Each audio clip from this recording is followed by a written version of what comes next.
안녕하세요. 광야에서의 이스라엘을 생각해 봤습니다. 광야는 이렇게 생존하기 어려운 상황과 조건을 갖고 있습니다. 하나님께서 그들에게 낮에는 구름 기둥, 또 저녁에는 불 기둥으로 보호하시고 또 초자연적인 그 만나를 통해서 매일의 삶을 살 수 있도록 이렇게 해주셨습니다. 그런데 그 일상이 반복되면서 이스라엘은 어리석게도 하나님이 우리 가운데 계신지 안 계신지 하는 그 의심과 의문을 갖게 됩니다. 오직 믿음이 있는 사람만이 그 일상의 삶 속에 하나님이 함께 계시다는 것을 알 수 있습니다. 지금도 그와 같다라는 생각을 해봤습니다. 지금 이 시간 공주에서 우리 7차 하계 수양회가 진행 중에 있습니다. 마지막 차수라서 그런지 어느 때보다도 더 많은 분들이 이렇게 참여하셨습니다. 지금 이 시간이 복음이 증거되는 시간인데 생각해 보면 이 코로나 시대에 저희가 공주에서 이렇게 7차까지 하계 수양회를 진행한 것이 하나님이 함께 하신 그 은혜의 결과라는 생각을 하게 됩니다. 그런데 일상이 반복되면서 우리의 마음이 무뎌지면 하나님의 손길을 미처 깨닫지 못합니다. 믿음을 갖고 생각해 보면 우리 가운데 하나님께서 지금도 역사하고 있음을 깨달을 수 있습니다.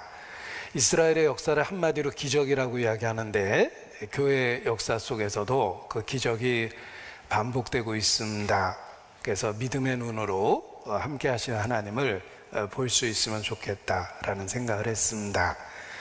이 시간 기도로 시작하겠습니다. 함께 기도하시겠습니다.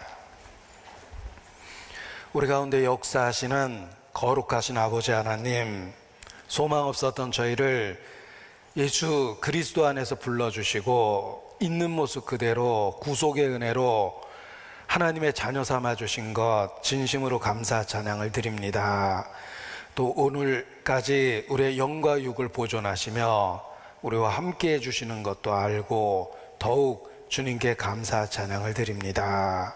특별히 이 시간 공주에서 복음이 증거되고 있습니다. 7차 하계 수양에 주의 권능과 은혜로 끝까지 잘 진행될 수 있도록 주님 도와주시고 주관해 주시기를 주님께 간구합니다.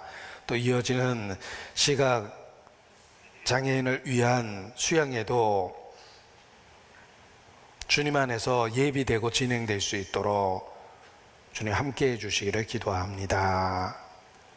주님께 기도할 때마다 아직 구원 얻지 못한 이뤄진 영혼들을 생각하며 더욱 주님의 은혜를 의지하고 기도합니다. 우리 각 사람을 귀하게 사용해 주셔서 우리가 있는 그곳에 많은 이뤄진 영혼들을 주께로 인도할 수 있도록 우리의 삶을 사용해 주시기를 주님께 기도합니다.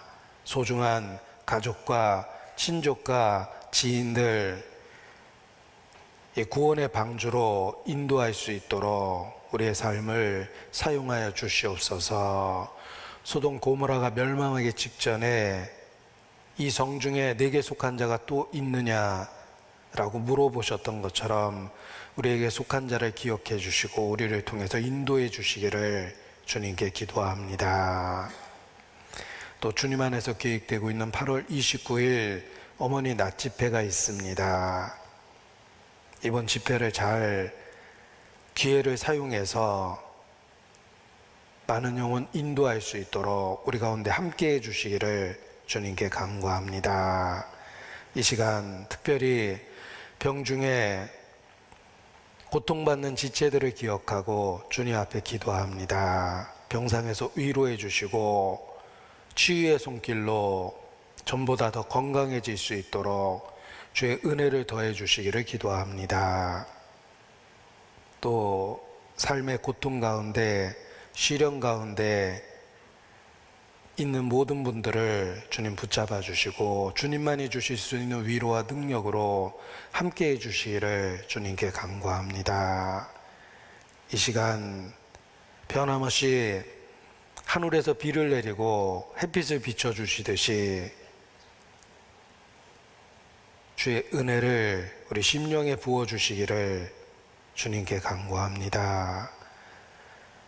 우리의 기도를 들으시는 주께 감사하며 고마우신 우리 구주 예수님 이름으로 기도합니다.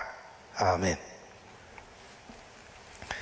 네, 성경 제일 마지막 페이지를 보겠습니다. 요한계시록 22장 21절입니다. 성경 제일 마지막 페이지 마지막 말씀 요한계시록 22장 21절 주 예수의 은혜가 모든 자들에게 있을지어다. 아멘. 이 말씀을 두 번 반복해서 다 같이 읽겠습니다. 주 예수의 은혜가 모든 자들에게 있을지어다. 아멘. 주 예수의 은혜가 모든 자들에게 있을지어다. 아멘. 마지막 구절입니다. 마지막 구절을 읽으면서 성경의 첫 번째 구절을 생각해 보시기 바랍니다. 성경의 첫 구절은 태초에 하나님이 천지를 창조하시니라. 마지막 구절은 주 예수의 은혜가 모든 자들에게 있을지어다. 아멘. 첫 구절을 읽으면서 우리는 하나님께서 천지를 창조하셨다는 사실을 알게 됩니다. 그리고 마음에 자연스럽게 의문을 갖게 됩니다. 도대체 왜 어떤 목적을 갖고 하나님께서 천지를 창조하셨을까? 만물을 지으신 목적은 무엇이며 그 가운데 자기 형상으로 사람을 지으신 목적은 무엇일까라는 의문을 갖게 됩니다. 그리고 그 의문에 대한 답을 이 마지막 구절을 통해서 다시 한번 확인할 수 있습니다. 하나님께서 천지를 창조하신 그 목적, 사람을 자기 형상으로 지으신 그 목적은 마지막 구절을 통해서 확인됩니다. 주 예수의 은혜가 모든 자들에게 있을지어다. 아멘. 하나님께서 천지를 지으신 그 목적, 사람을 자기 형상으로 지으신 그 목적은 주 예수의 은혜가 모두에게 주어질 수 있도록 천지를 창조하신 것입니다. 이 마지막 구절의 은혜라는 말을 통해서 창조의 목적을 다시 한번 일깨울 수 있습니다. 하나님은 은혜를 주시고자 했고 은혜를 주시는 방법은 주 예수입니다. 그래서 주 예수의 은혜가 모든 자들에게 있을지어다. 아멘 하고 마지막 말씀을 선언하셨습니다. 이 은혜라는 단어를 생각해 보면 신구약에서 가장 중요한 단어 중에 하나라고 이렇게 말할 수 있습니다. 신구약을 관통하는 그 핵심적인 진리가 은혜라는 단어로 설명될 수 있습니다. 성경의 하나님은 사랑이시며 그 사랑은 은혜라는 구체적인 모습으로 나타납니다. 하나님은 사랑과 은혜가 풍성하신 그 원천 자체이십니다. 그 하나님께서 인간에게 사랑을 맺는, 인간과 사랑을 맺는 방법, 그 수단이 주 예수 그리스도입니다. 그래서 주 예수 그리스도, 주 예수의 은혜가 모든 자들에게 있을지어다 라고 마지막 말씀을 통해서 강조하시고 분명하게 일깨워 주신 것입니다. 주 예수의 은혜라는 표현을 읽으면서 은혜라는 말에 그리스도라는 말을 사용해 봤습니다. 우리는 예수께서 그리스도이심을 믿습니다. 예수님이 그리스도가 되신 것은 우리에게 은혜를 주시기 위해서입니다. 이 그리스도라는 말 자체가 은혜를 주시는 방법과 수단과 통로입니다. 우리는 성경을 통해서 그 예수님을 알게 되었고 믿게 된 것입니다. 자, 예수님, 예수 그리스도, 주 예수, 그는 누구시길래 하나님의 은혜의 통로가 되시는 걸까? 우리는 성경이 증가하는 예수님을 알고 만났습니다. 예수님은 육체를 가지신 하나님이십니다. 하나님 자신이십니다. 요한복음 1장 14절을 보시겠습니다. 요한복음 1장 14절.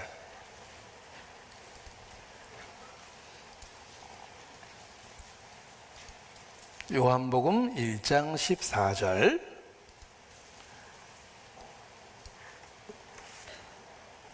말씀이 육신이 되어 우리 가운데 거하심에 우리가 그 영광을 보니 아버지의 독생자의 영광이요 은혜와 진리가 충만하더라. 자, 예수님에 대한 그 선언 중에 아주 중요한 가장 중요한 말씀 중에 하나입니다. 예수님이 누구인지 알 수 있는 그 분명한 선포이기 때문에 그렇습니다. 예수님은 말씀이 육신이 되신 분입니다. 아버지의 독생자의 영광을 갖고 있고 은혜와 진리가 충만하십니다. 이 말씀이 곧 하나님이시니라. 태초에 말씀이 계시니라.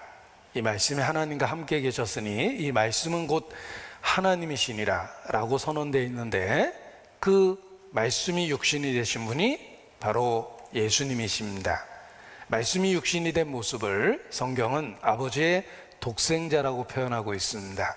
독생자라는 독특한 표현을 통해서 하나님이 육체를 갖고 이 땅에 오셨다는 것을 우리가 알 수 있고 이해할 수 있는 방법으로 표현해 주신 것입니다. 그리고 그 독생자 예수님 안에는 은혜와 진리가 충만합니다. 16절입니다. 우리가 다 그의 충만한 데서 받으니 은혜 위에 은혜로라.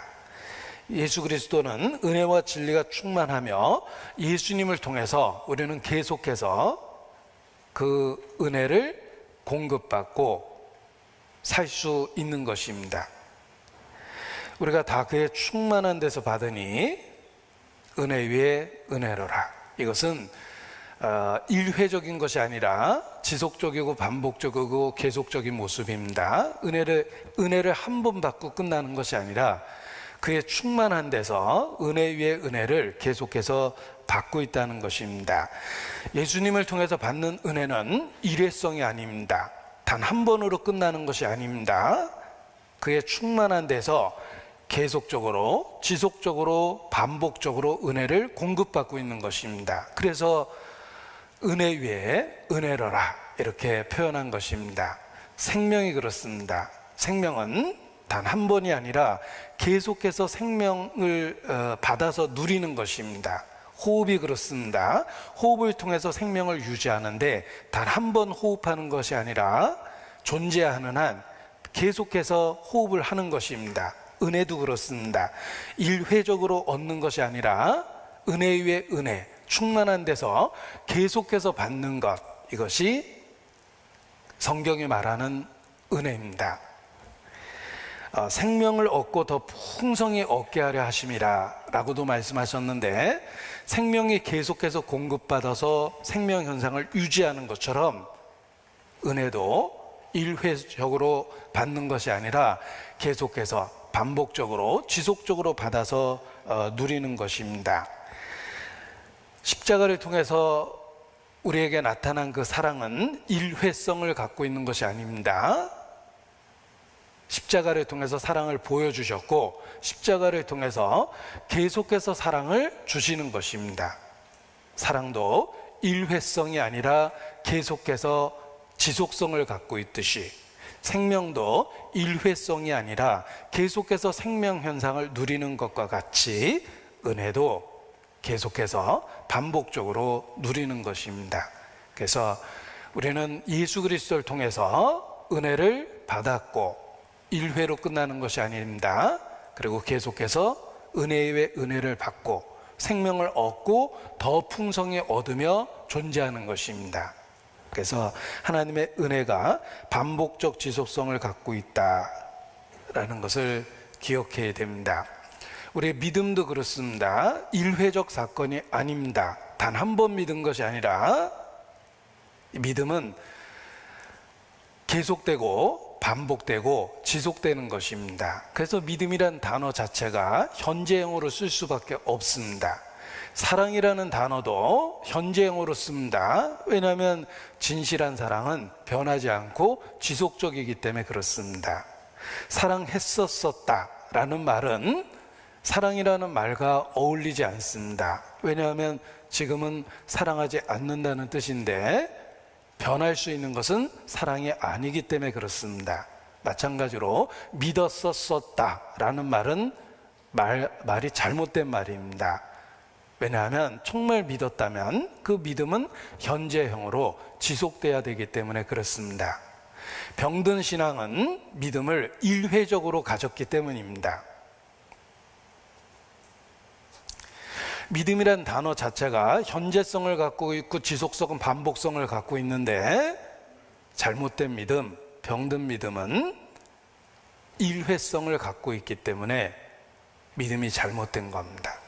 단 한 번 믿는 게 아닙니다. 하늘이 열리고 인자 위에 하나님의 사자가 오르락내리락 하는 걸 내가 보리라. 하늘이 열리고 관계가 생겼다면 계속되는 사귐이 있습니다. 믿음이 그러하고 은혜도 그러합니다. 은혜 위에 은혜를 받는 것이고 믿음은 지속적, 반복적, 계속적으로 현재형으로 갖고 있는 것입니다. 이 병든 믿음은 믿음을 일회성으로 표현했기 때문에 그렇습니다. 여기 한번 제가 드리고자 하는 말이 좀 어려울 것 같아서 요약을 한번 해봤습니다. 제가 드리려고 하는 말을 요약을 해봤습니다. 병든 신앙은 믿음을 일시적 일회성으로 갖고 있기 때문이다. 정상적인 믿음은 지속적이고 반복적이며 계속적인 것이다. 마치 진실한 사랑이 지속적인 것과 같다. 사랑도 계속되기 때문에 진실함이 드러나듯이 믿음도 계속되기 때문에 진실한 것입니다. 은혜도 한때 받는 은혜가 아니라 그의 충만한 데서 계속적으로 받으며 존재하는 것입니다. 씨 뿌리는 비유를 생각해 보십시오. 씨는 하나님의 말씀입니다. 그 두 번째 경우를 주의해야 됩니다. 씨가 돌짝밭에 떨어졌다는 것은 누가복음 8장에 있는 말씀을 보겠습니다. 누가복음 8장. 바위에 떨어진 씨, 돌짝밭에 떨어진 씨를 보십시오. 13절입니다. 누가복음 8장 13절.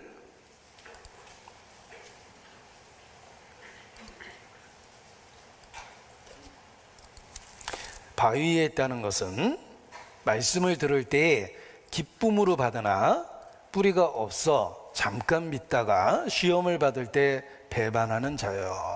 우리 주변에 이런 사람 참 많습니다. 일회성 믿음을 갖고 있는 겁니다. 지속되지 못하는 믿음을 갖고 있는 겁니다. 한때는 믿었는데 지금은 아닙니다. 말씀을 들을 때 기쁨으로 받으나 그 순간은 공감하고 반응하고 감동하고 믿음을 표현할 수 있습니다. 그런데 지속성이 없습니다. 뿌리가 없어 잠깐 믿다가 시험을 받을 때 배반하는 자요.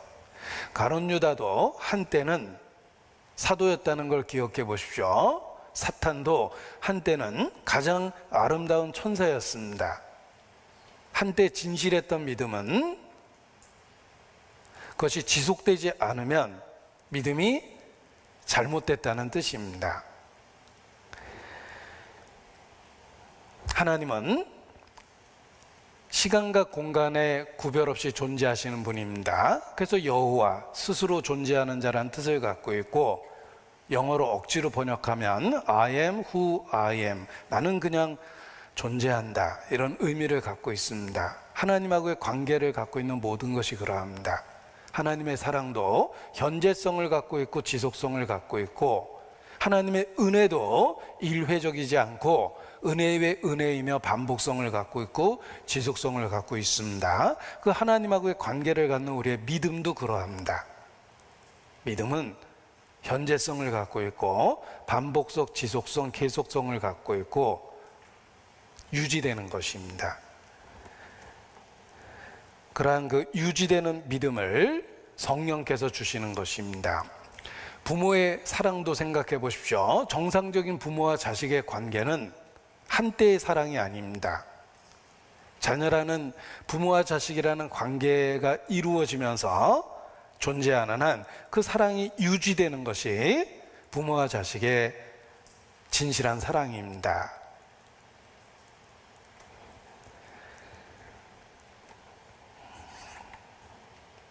만일 태어날 때 그때만 사랑하고 더 이상 사랑의 관계를 지속하지 않는다면 정상적인 관계가 유지되지 못합니다. 정상적인 부모와 자식의 관계는 한 번 자식은 영원한 자식입니다. 존재하는 한은 그 관계를 유지하는 것입니다. 하나님하고의 관계도 그렇습니다. 그런데 이와 같은 믿음의 지속성은 성령이 주시는 것입니다. 그래서 어느 누구도 성령이 아니고서는 예수를 주라 할 수 없느니라 라고 말씀하신 것입니다. 성령은 우리의 믿음을 진실되게 하며 성령은 우리의 믿음을 현재라는 시간 속에서 지켜주십니다. 그래서 믿음을 현재형으로 가지고 표현하고 살 수 있는 것입니다. 성령께서 우리의 믿음을 지켜주시기 때문에 우리가 믿음을 현재형으로 지키고 있고 하나님의 생명을 받고 더 풍성히 받고 있으며 하나님의 은혜를 일회적으로 받은 것이 아니라 계속적으로 받고 있는 것입니다. 그런데 잘못된 믿음, 병든 믿음, 또 믿음의 내용을 오해한 사람들은 그게 일시적인 믿음인 줄 압니다. 그래서 한때 그 한때의 신앙을 한때의 경험을 구원의 근거로 삼고 현재는 하나님과 아무런 그 관계없이 사는 사람이 있습니다. 그것이 잘못된 겁니다. 그래서 제가 강조하고자 했던 문장을 다시 한번 읽어보겠습니다. 제가 읽겠습니다. 병든 신앙은 믿음을 일시적 일회성으로 갖기 때문이다. 정상적 믿음은 지속적이고 반복적이며 계속적인 것이다. 마치 진실한 사랑이 지속적인 것과 같다. 그렇습니다. 자, 주 예수의 은혜가 모든 자에게 있을지어다. 이 은혜라는 말이 신구약을 관통하는 핵심적인 내용입니다. 그리고 기독교의 특징을 객관적으로 이야기하면 한 단어로 표현하면 은혜. 이것이 기독교의 특징입니다. 우리가 구원받은 근거를 단 하나의 단어로 표현하면 은혜입니다. 은혜로 우리가 구원을 얻은 것입니다. 자, 이게 인도의 성자라고 일컬어졌던 1800년대 말 활동했던 크리스찬입니다. 인도의 성자 선다싱. 그런 많은 묵상을 통해서 교훈적인 이야기를 많이 했는데 널리 알려진 이야기 중에 하나입니다. 소금은 물속에 풀어질 때 사라진다. 그러나 그 존재가 없어지는 것은 아니다. 우리는 물의 맛을 보면서 소금의 존재를 확신할 수 있다. 이와 같이 그리스도가 안에 거한다는 것은 보이지 않지만 그리스도께서 우리에게 주신 그 사랑으로, 다른 사람에 대한 사랑으로 이렇게 나타날 수 있다, 표현된다, 입증된다, 이렇게 말하기도 했습니다. 소금이 풀어져서 짠맛이 나타나는 것처럼 우리에게 주신 그 사랑이 다른 사람에 대한 그 것으로 표현되면서 보이지 않는 그리스도의 존재가 우리 안에 있다는 것을 알 수 있다는 것입니다. 또 그리스도를 위하여 죽는 것은 쉬울 수 있다. 그를 위하여 사는 것이 어렵다. 죽는 것은 1시간, 2시간이면 되겠지만 그리스도를 위하여 산다는 것은 매일 죽어야 된다는 것을 의미한다. 이런 좋은 이야기를 했습니다. 아무튼 이 선다싱에 대한 이야기를 제가 인용하고자 합니다. 이 선다싱이 인도의 크리스찬입니다. 종교가 가장 복잡하고 많은 나라, 신들의 나라라고 일컬어지는 곳이 인도입니다. 자, 인도에서 불교가 시작됐는데 공부해 보면 불교가 시작된 인도 안에 불교 신자는 0.5% 정도밖에 안 됩니다. 왜 그렇게 소수인가? 그 이유는 너무나 많은 신들의 이야기 속에서 불교가 출발했기 때문에 그들이 갖고 있는 신의 이야기의 일부라는 것입니다. 그래서 굳이 부분적인 그 내용을 갖고 있는 불교를 그들이 관심을 갖지 않는 것입니다. 그래서 불교가 시작된 인도에서조차도 불교는 소수 종교입니다. 0.5%입니다. 그리고 많은 신들의 이야기를 갖고 있습니다. 그 속에서 선다싱은 크리스찬이 됐습니다. 그 선다싱에게 서양의 기자가 아주 핵심적인 질문을 했습니다. 종교의 나라, 신들의 나라 인도에 있는 당신이 왜 하필이면 서양의 기독교를 믿게 됐습니까? 라는 질문을 합니다. 선다싱은 이렇게 답합니다. 기독교에만 있는 것이 있습니다. 나는 수없이 많은 종교를 어린 시절부터 접해왔습니다. 그런데 기독교에만 있는 것을 발견했습니다. 그것이 무엇입니까? 라는 이어지는 기자의 질문에 선다싱은 그것은 은혜입니다. 이렇게 답합니다. 선다싱은 많은 종교와 신들을 접하면서 기독교에만 있는 분명한 진리를 봤습니다. 그것이 바로 은혜입니다. 핵심을 정확하게 파악했기 때문에 선다싱의 삶이 완전하게 바뀐 겁니다. 선다싱은 죽음을 결심할 정도로 절망 가운데 처해 있었습니다. 정말 신이 응답하지 않으면 오늘 밤 내 머리를 철로 레일 위에 놓겠다, 이렇게 결심을 했어요. 죽겠다고 결심을 했습니다. 열차가 다니는 그 철로 위에 자기 머리를 놓겠다고 결심을 했어요. 그리고 신에게 정말 부르짖었는데 그런 과정 속에서 진리를 확실하게 발견했고 그의 삶이 송두리째 바뀌었습니다. 선다싱은 믿음을 고백하면서 갖고 있는 모든 걸 잃어버렸습니다. 그는 종교적 배경 아래서 성장했기 때문에 그가 크리스찬이 된다고 선언했을 때 그 가족과 친척들의 핍박이 엄청났습니다. 그럼에도 불구하고 그는 기독교를 붙잡고 신앙을 지켰습니다. 그 이유가 기독교에만 있는 진리를 발견했기 때문입니다. 은혜입니다. 선다싱은 성경에 있는 핵심을 정확하게 발견한 것입니다. 그리고 더 이상 흔들리지 않았습니다.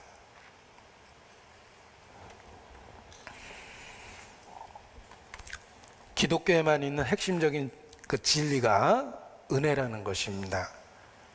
소망에 관한 이유를 묻는 자들에게 대답할 걸 예비하라고 그랬는데 우리가 어떻게 구원의 확신을 누리고 있는지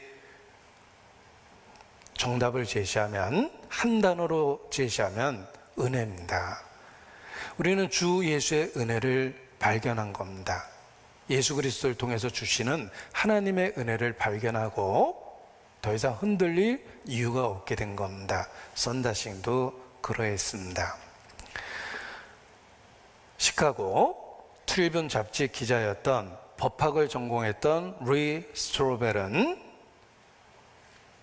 많은 과정을 거쳐서 크리스찬이 됐습니다. 그래서 여러 책을 출간했는데 창조 설계의 비밀, The Case for Creation, 또 예수는 역사다, The Case for Christ, 또 믿음 사건, 특종 믿음 사건, The Case for Faith, 이런 그 책들을 출간해서 베스트셀러 작가가 됐습니다. 그가 개인적인 그 경우를 고백하고 자신의 삶에 경험했던 은혜를 이렇게 책으로 썼는데 그 책의 제목이 The Case for Creation입니다. The Case for Grace입니다. 은혜에 대한 이야기를 썼습니다. 그리고 여러 그 은혜로 변화된 사람들을, 기자 출신입니다, 인터뷰하고 그의 삶을 이렇게 정리해서 이렇게 하나님의 은혜로 변화된 사람들의 이야기를 이렇게 책으로 쓴 것이 The Case for Grace라는 책인데 제가 소개해 드리려고 합니다. 리 스트로벨입니다. 시카고 트리뷴 잡지 출신, 그 기자 출신의 그 법률을 전공했던 크리스찬입니다. 이게 이제 그가 더 케이스 4라는 시리즈를 썼는데 그 중에 마지막 책이 그레이스예요. 은혜에 대한 책인데, 은혜, 하나님의 은혜. 하나님의 은혜를 통해서 변화된 사람들의 간증집입니다. 그래서 쉽게 읽혀지고 여러 상황 속에서 하나님의 은혜를 경험한 사람들의 이야기를 이렇게 들을 수가 있습니다. 제가 이 책을 소개하고 그리고 또 서적부를 통해서 이렇게 우리 형제자매님들도 읽어볼 수 있도록 이렇게 소개를 드리고자 합니다. 쉽게 읽을 수 있는 그 감정집이기 때문에 이렇게 소개를 드리는데, 이 리스트로벨이 인터뷰한 사람 중에 크레이그 제임스 헤이즌이라는 그 사람이 있습니다. 크레이그 제임스 헤이즌은 평생을 철학과 종교 연구에 투자한 사람입니다. 그래서 철학이나 종교를 연구해서 학위를 받고 그리고 평생을 그것을 연구하는데 시간 투자를 했습니다. 그리고 그 오랜 그 연구 과정을 통해서 그가 정착한 것은 기독교입니다. 그리고 리스트로벨이 이제 그를 인터뷰를 했는데 그의 이야기도 굉장히 공감할 수 있었습니다. 이 자비와 긍휼은 모든 종교에 있다. 그러나 기독교에만 무조건적인 완전한 은혜에 대한 이야기가 있다. 그러한 이야기는 어떤 종교에도 없다. 이게 이제 그 종교를 평생 연구했던 그분이 내린 결론입니다. 자비와 긍휼에 대한 이야기는 어떤 종교든지 있긴 있다라는 것입니다. 그런데 성경이 증가하는 완전한 은혜에 대한 이야기는, 그런 수준의 은혜는 어떤 종교에도 없다. 그 완전한 은혜를 보여주는 대표적인 성경 구절은 누가복음 15장의 탕자의 비유다. 하나님 아버지의 마음을 표현했는데 그런 완전한 은혜, 무조건적인 구원에 대한 이야기는 세상 어떤 종교에도 없다. 오직 기독교에만 완전한 은혜에 관한 이야기가 있다. 이렇게 그는 많은 철학과 종교를 연구한 과정을 통해서 결국은 기독교에 있는 은혜를 받아들이고 의지하게 됩니다. 왜냐하면 다른 종교를 정말 시간 투자를 해서 연구해 보니까 얼핏 비슷한 이야기를 하고 있는 것처럼 보이지만 완전한 은혜에 대한 이야기는 성경에 밖에 없다는 것을 확인했기 때문에 그렇습니다. 그래서 그분의 이야기도 정말 마음에 큰 감동이 됐습니다. 또 한 유명한 크리스찬의 고백인데, 나는 교회의 은혜가 너무 적어서 한동안 교회를 등졌다. 그러나 다른 데는 은혜가 아예 없어서 다시 교회로 돌아왔다. 이렇게 표현한 분도 계십니다. 어떤 분은 뭐 교회 사랑이 너무 없어서, 또 은혜가 너무 없어서 이렇게 비평적인 이야기를 하고 교회를 겉돌다가 떠나버립니다. 사랑이 너무 적어서, 은혜가 너무 적어서 교회를 떠난다. 뭐 이런 식의 비평적인 말을 하는 경우가 있습니다. 그런데 떠나보니까 다른 곳에는 아예 없어서 다시 돌아올 수밖에 없었다. 이런 표현을 썼습니다. 자, 그렇습니다. 그런 완전한 은혜나 완전한 사랑에 관한 이야기는 오직 기독교에만, 성경에만 있다는 것입니다. 그래서 우리가 믿는 그 진리의 핵심적 원리를 한 단어로 표현하면 은혜라고 말할 수밖에 없습니다. 이 은혜라는 단어를 성경적으로 정의해 보면 하나님께서 죄인에게 베푸시는 호의다. 우리의 노력이나 공로 또는 태생적인 자격으로 얻을 수 없는 것을 하나님께서 무조건적인 은혜로 주시는 것, 호의로 주시는 것, 이것이 은혜다. 이렇게 성경적인 그 내용을 갖고 은혜라는 단어를 정의해 볼 수 있습니다. 은혜는 하나님께서 자격이 없는 사람에게 조건 없이 무조건 베풀어주는 호의입니다. 우리의 구원이 그렇습니다. 우리는 전혀 자격이 없는 상태에서 은혜로 구원을 받은 것입니다. 하나님의 은혜로 있을 데 없는 자 왜 구속하여 주는지 난 알 수 없도다. 찬송도 부릅니다. 전혀 자격이 없는 사람을 하나님이 조건 없이 호의를 베풀어 주셨다는 것입니다. 이것이 우리가 믿는 구원의 핵심입니다. 은혜입니다. 그래서 405장도 나 같은 죄인 살리신 주 은혜 놀라워 Amazing Grace라고 노래하는 것입니다. 나 같은 죄인이라는 말과 이 Amazing Grace라는 말을 비교해 보십시오. 전혀 자격이 없고 조건이 갖춰져 있지 않은 상태에서 무조건적으로 호의를 베푸셨다. 이게 Amazing Grace입니다. 제가 좋아하는 찬송이라고 소개했던 찬송이 있었습니다. 미국 사람들이 많이 부르는 찬송이라고 그랬는데 How marvelous, how wonderful. 얼마나 놀랍고 신기합니까? 나사렛 예수 그리스도의 이야기입니다. 은혜입니다. 그래서 성경에서 말하는 은혜는 자격이 없는 사람에게 무조건적으로 주시는 하나님의 호의입니다. 우리는 예수 그리스도를 통해서 그 은혜를 받고 구원을 누리게 된 것입니다. 로마서 5장 보십시오. 로마서 5장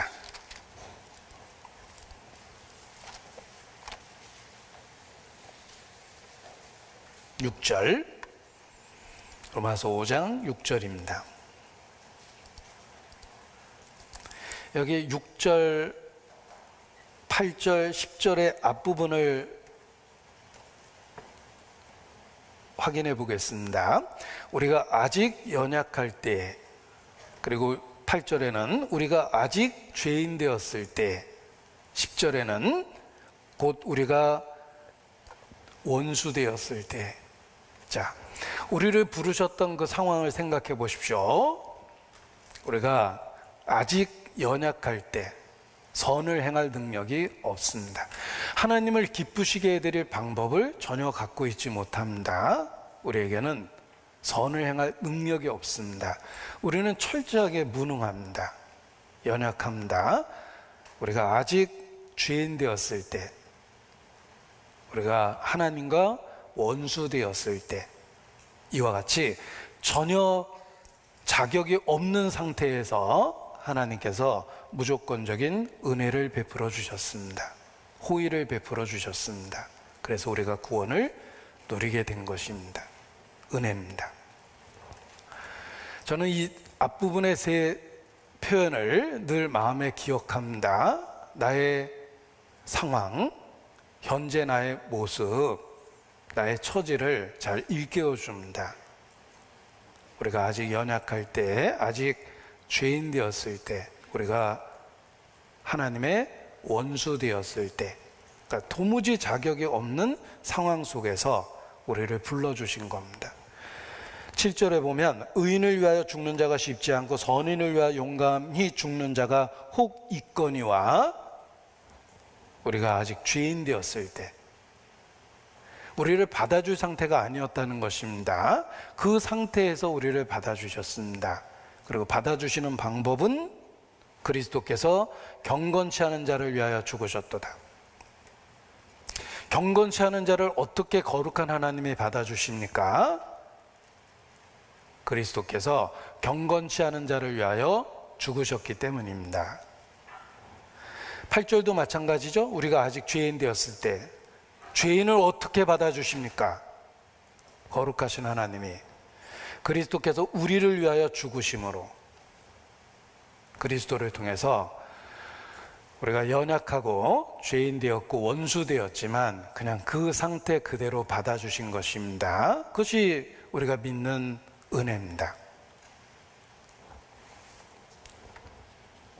로마서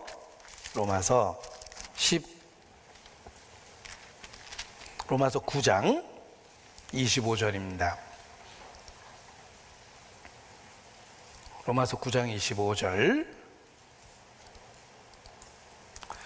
호세아의 글에도 이르기를 내가 내 백성 아닌 자를 내 백성이라 사랑치 아니한 자를 사랑한 자라 부르리라. 너희는 내 백성이 아니라 한 그곳에서 저희가 살아계신 하나님의 아들이라 부름을 얻으리라 함과 같으니라. 여러분, 이 말씀을 읽고 또 읽고 또 읽고 생각해 보면 참 이상합니다. 내 백성이 아니라 내 사랑치 아니한 자라. 하나님은 우리를 도저히 받아들일 수가 없습니다. 지극히 높으신 하나님, 의롭고 거룩한 하나님께서 어떻게 우리를 받아주십니까? 우리는 거룩한 순간에도 죄를 갖고 있어요. 최선을 다한 그 순간에도 마음에 죄를 갖고 있습니다. 그럼에도 불구하고 내 백성이 아니라 한 그곳에서 받아주겠다. 그것은 은혜가 아니면 불가능한 겁니다. 그래서 기독교에만 있는 특별한 진리는 은혜입니다. 우리는 예수 그리스도를 통해서 주시는 그 은혜를 믿고 있는 겁니다. 우리에게 주신 그 은혜를 잘 이해하기 위해서 필요한 개념이 입양입니다. 입양이라는 개념을 생각해 보면 우리를 구원해 주시는 하나님의 그 오묘한 섭리를 조금 더 이해하게 됩니다. 입양. 우리는 입양을 통해서 자격이 없었는데 하나님의 자녀가 되는 것입니다. 영접하는 자, 곧 그 이름을 믿는 자에게는 하나님의 자녀가 되는 권세를 주셨으니, 제가 이렇게 입으로 외웠습니다. 어느 날 그 외웠던 그렇게 외우고 있었던 그 말씀 속에 한 말씀이 마음에 탁 충격으로 와닿습니다. 그 말씀은 되는. 그전에는 아니었다는 뜻이에요. 그전에는 하나님과 원수였습니다. 도저히 하나님이 날 받아줄 수 없는 상태였어요. 그런데 이제 비로소 하나님의 자녀가 되게 하셨어요. 영접하는 자, 곧 그 이름을 믿는 자에게는 하나님의 자녀가 되는 권세를 주셨어요. 합법적인 권세를 주셨습니다. 은혜로. 원수였던 나를 하나님의 자녀로 되게 하신 거예요. 은혜로. 손양원 목사님이 그 실천하셨습니다. 자기의 두 아들을 살해했던 사람을 법정까지 달려가서 눈물로 호소했어요. 용서해달라고. 그리고 법적인 아들로 삼았어요. 자기 친아들 둘을 살해했던 사람을 법정까지 쫓아다니면서 용서해달라고 호소하고, 그리고 그를 법적인 아들로 삼았습니다. 그래서 사랑의 원자탄이란 말이 나온 거예요. 그 사람 얼굴을 마주칠 때마다 자기 두 아들을 살해했던 생각이 계속 떠오를 겁니다. 그럼에도 불구하고 법적인 아들로 삼고 정말 아들처럼 대하고 아들처럼 모든 걸 다 줬습니다. 이 손양원 목사님이 결국은 6.25 때 순교당하셨는데 그 장례식을 그 양아들이 해준 거예요. 하나님이 우리를 어떻게 받아줬는지의 개념을 삶에서 실천한 겁니다. 그래서 입양이라는 개념이 하나님이 우리를 받아준 그 원리를 이해할 수 있게 만들어주는 겁니다. 저희에게 복음을 전해줬던 선교사님 그 근원을 추적해 보면 6.25 때 홀트 씨가 있었습니다. 전쟁 고아를 보고 너무 불쌍했어요. 그들을 미국의 유복한 가정에 입양을 보내는 일을 하다가 결국은 인생 전체를 거기다 투자해서 홀트 씨가 입양하는 일을 많이 했잖아요. 그리고 미국에 갔을 때 한 방송 설교를 듣고 큰 감동을 받습니다. 그 방송 설교했던 사람을 찾아가서 한국에도 당신이 했던 복음을 전해달라고 이렇게 호소를 했어요. 그 방송 설교를 했던 젊은 설교자가 디교입니다. 그 선교사를 홀트 씨가 데리고 온 거예요. 처음에. 그래서 복음적인 말씀들이 전해지기 시작하고, 또 영국에 있는 월드와이드 이벤젤리즘 포 크라이스트라는 그 선교단체에서 또 화란에 선교사를 파송하면서 한국의 복음이 본격적으로 전해지고, 우리 모임도 그 선교사들을 통해서 배운 사람들이 복음을 전하면서 만들어진 모임입니다. 그런데 그 교회 역사 속에서도 입양의 개념이 있습니다. 홀트 씨는 입양이라는 개념을 통해서 하나님의 은혜를 실천을 한 겁니다. 우리 자신이 그렇게 하나님의 자녀가 되었기 때문입니다. 우리는 태생적으로 하나님의 자녀가 아닙니다. 태생적으로 하나님의 원수요, 우리는 연약하며 도저히 하나님이 받아줄 수 없는 상태입니다. 내 백성이 아니라 그렇게 선언할 수밖에 없습니다. 우리의 상태가 그렇습니다. 그런데 놀라운 은혜로 바로 그곳에서 자녀로 삼아주신 거예요. 내 백성이 아니라고 선언한 그곳에서 자녀로 삼아준 겁니다. 입양에 대한 개념을 좀 생각해 봤습니다. 어떤 부부가 크리스찬입니다. 정말 하나님이 자기에게 주신 은혜를 실천해 보고 싶었어요. 내가 너희를 사랑한 것 같이 너희도 사랑하라 라고 말씀하셨으니까 정말 그 사랑을 실천하고 싶어서 전쟁 구화를 입양하기로 결심했습니다. 그래서 어려운 법적인 절차를 밟으면서 입양한 아이를 찾아다녔습니다. 그런데 우연히 한 고아원을 방문했을 때 여러 아이를 볼 수 있었습니다. 유달리 인물이 뛰어난 아이도 있었어요. 다른 아이들과 함께 있으면 인물 좋은 아이가 있습니다. 귀엽고 사랑스러워 보였어요. 그리고 또 어떤 아이는 타고난 천재입니다. 뛰어난 아이도 있었습니다. 그런데 온갖 장애를 갖고 있는 스스로 생존하기 어려워 보이는 아이도 있었습니다.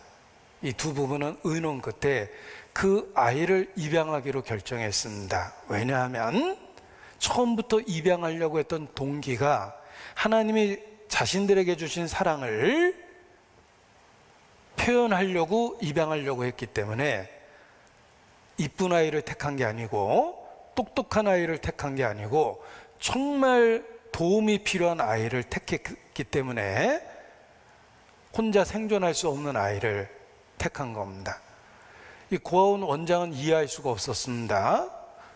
예쁜 아이들이 많고 똑똑한 아이도 많은데 왜 하필이면 이 아이를, 그 아이에게는 정말 은혜가 필요했기 때문입니다. 그 부부는 자신들이 받은 사랑을 그 아이를 입양하는 것을 통해서 그대로 표현해 본 겁니다. 우리가 그렇습니다. 우리는 태생적으로는 하나님이 받아줄 수 없는 상태인데 오직 은혜로 우리를 자녀 삼아 주신 것입니다. 영접하는 자, 그 이름을 믿는 자에게는 하나님의 자녀가 되는 권세를 주셨습니다. 그래서 입양의 개념이 우리를 구원하시는 원리를 이해할 수 있게 만들어주는 것입니다. 여기 입양과 관련한 성경 구절을 두 구절 소개하고자 합니다. 하나는 제가 구원의 경륜을 설명하기 위해서 양자됨, 곧 입양의 원리를 갖고 설명하고 있습니다.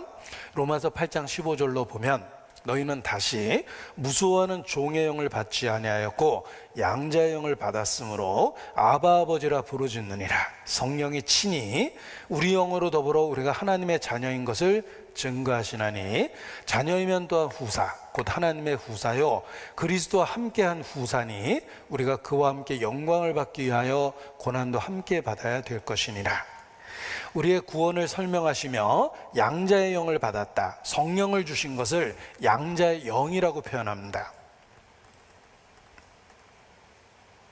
이 입양의 원리 속에 죄인된 우리를 받아주시는 하나님의 은혜가 설명되어 있기 때문에 그렇습니다.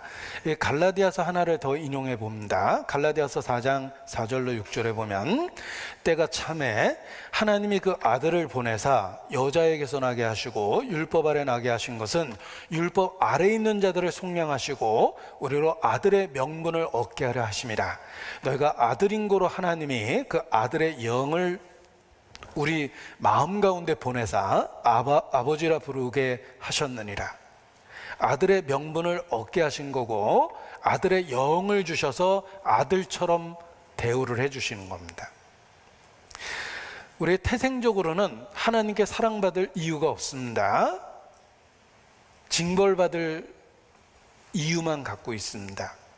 우리는 연약하고 선을 행할 능력이 없고 죄인 되었고 원수 되었기 때문에 그렇습니다. 그런데 오직 은혜로 우리를 아들의 명분을 얻게 하신 겁니다. 유대인들이 왜 넘어졌습니까? 그들은 태생적으로 하나님의 자녀인 척 했기 때문입니다. 우리는 아브라함의 자손이라.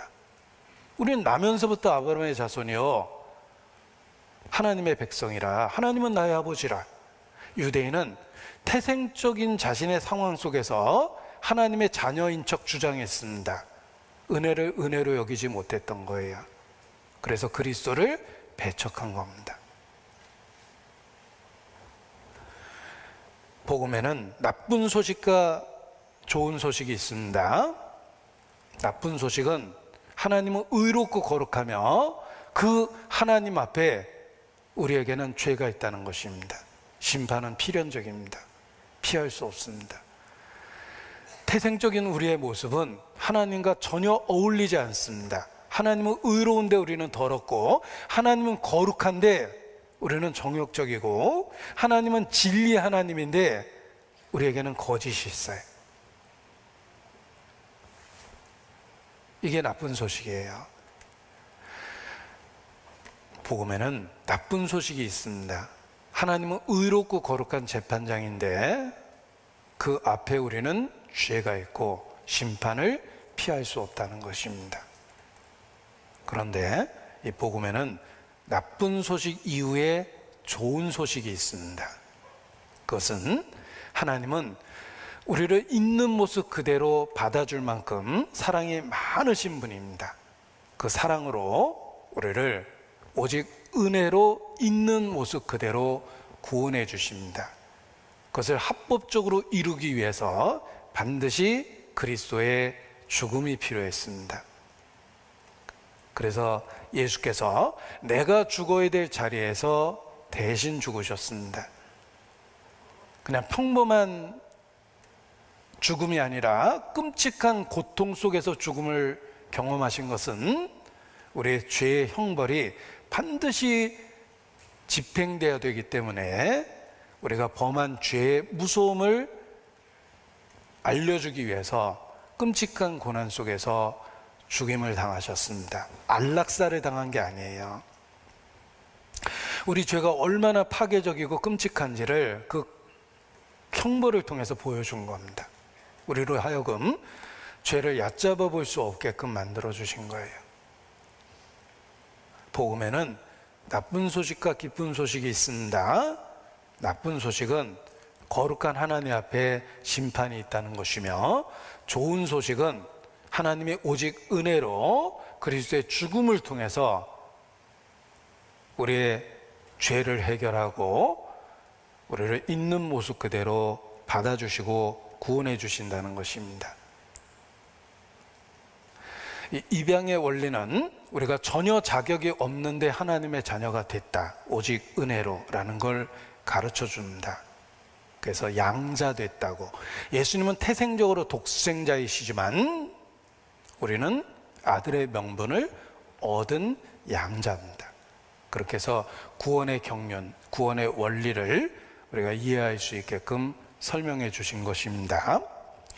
여기 우리 시대에 만연한 거짓 복음을 리차드 니버라는 신학자가 이렇게 문장으로 표현했는데 제가 인용해 보겠습니다. 이 리차드 니버라는 신학자가 우리 시대에 만연한 잘못된 믿음을 문장으로 표현한 겁니다. 이 문장은 완전한 잘못으로 이루어져 있어요. 오류로 이루어져 있습니다. 제가 읽겠습니다. 죄 없는 인간들을 십자가 없는 그리스도의 사역을 통해 심판 없이 천국에 들여놓는 진노 없는 하나님을 믿는다. 이게 잘못된 믿음이에요. 타락된 교회, 인간 본성에 아부한 교리입니다. 듣기 다 좋은 말들이에요. 인간은 가치 있고 의미 있는 존재라고 끊임없이 일깨워주고 그리스도의 죽음을 꼭 필요한 것이 아닌 것처럼 그렇게 이야기합니다. 그리고 하나님은 그냥 있는 모습 그대로 조건 없이 그냥 다 받아줄 것처럼 이야기하는 것이 대표적인 거짓된 복음입니다. 자, 이 문장이 왜 잘못됐는지 분석해 봤습니다. 보십시오. 잘못된 것에 제가 빨간 줄을 쳐놨는데 죄 없는 인간들을 아닙니다. 인간은 태생적으로 하나님 앞에 진노의 자식들이에요. 죄의 덩어리입니다. 십자가 없는 그리스도는 있을 수가 없어요. 예수께서 죽지 않으면 절대 그리스도가 못 돼요. 뛰어난 선생이 될지 몰라도 우리를 구원하는 구세주는 될 수가 없어요. 십자가는 반드시 필요한 거예요. 하나님의 심판은 피할 수 없어요. 하나님은 의롭고 거룩한 재판장이기 때문에 절대로 공의를 굽히지 않아요. 사법농단 이런 거 없어요. 재판 뭉개지 않아요. 반드시 법은 집행돼요. 하나님은 죄에 대해서 분노하시는 하나님이십니다. 하나님은 소멸하는 불이십니다. 죄에 대해서는 단호하고 타협이 없으세요. 근데 이 문장은 온통 거짓으로 이루어진 겁니다. 요즘 사람들은 인간의 가치, 존엄성, 당신은 정말 훌륭하다라는 식으로 그런 이야기를 많이 듣게 됩니다. 아닙니다. 인간은 벌레 같고 구더기 같고 하나님 앞에 형편없습니다. 우리의 외모가 아니라 우리의 죄성이 그렇다는 것입니다. 십자가 없는 그리스도는 있을 수가 없습니다. 하나님은 반드시 심판하십니다. 죄에 대해서는 분노하시는 분이십니다. 이러한 잘못된 믿음을 경고하고 올바른 하나님에 대한 인식을 하게 될 때 입양의 원리가 우리를 구원하는 원리라는 걸 더 이해할 수 있고, 입양한 이유는 우리가 필요해서가 아닙니다. 그냥 은혜로 우리를 입양해 주신 거예요. 너무 불쌍해서 꼭 돌봐야 될 존재일 것 같아서 그냥 우리를 그렇게 받아주신 것입니다. 이 은혜를 이해하는 방법 중에 또 하나를 생각해 봤습니다. 원래 성경 해석학 중에 성경을 올바로 해석하는 지침이라는 게 있습니다. 그 성경 해석학 중에 하나입니다. 최초 언급의 원칙이라는 게 있습니다. 보십시오. 성경을 올바로 해석할 수 있는 원칙 중에 최초 언급의 원칙이란 그 단어나 문장과 표현이 쓰였던 첫 번째 경우는 앞으로 그 단어를 쓸 때 그런 의미로 쓰겠다는 것에 대한 시작입니다. 그래서 올바로 해석하기 위해서 처음으로 그 단어나 문장이나 표현을 썼던 그 내용을 가지고 나머지 문장들을 보는 겁니다. 이게 최초 언급의 원칙이에요. 그래서 은혜라는 단어를 이해하기 위해서도 이 원칙을 적용해 봤습니다. 은혜라는 단어가 구약에서 첫 번째 쓰인 문장은 무엇일까? 또 은혜라는 단어가 신약에서 첫 번째 쓰인 문장은 무엇일까를 보면서 그 은혜라는 단어를 더 이해해 볼 수 있다는 것입니다. 구약에서 은혜라는 단어가 첫 번째 쓰인 문장은 창세기 6장 8절입니다. 창세기 6장 8절 찾겠습니다. 창세기 6장 8절. 구약에서 은혜라는 단어가 처음으로 쓰인 최초 언급의 원칙에 해당되는 문장입니다. 창세기 6장 8절.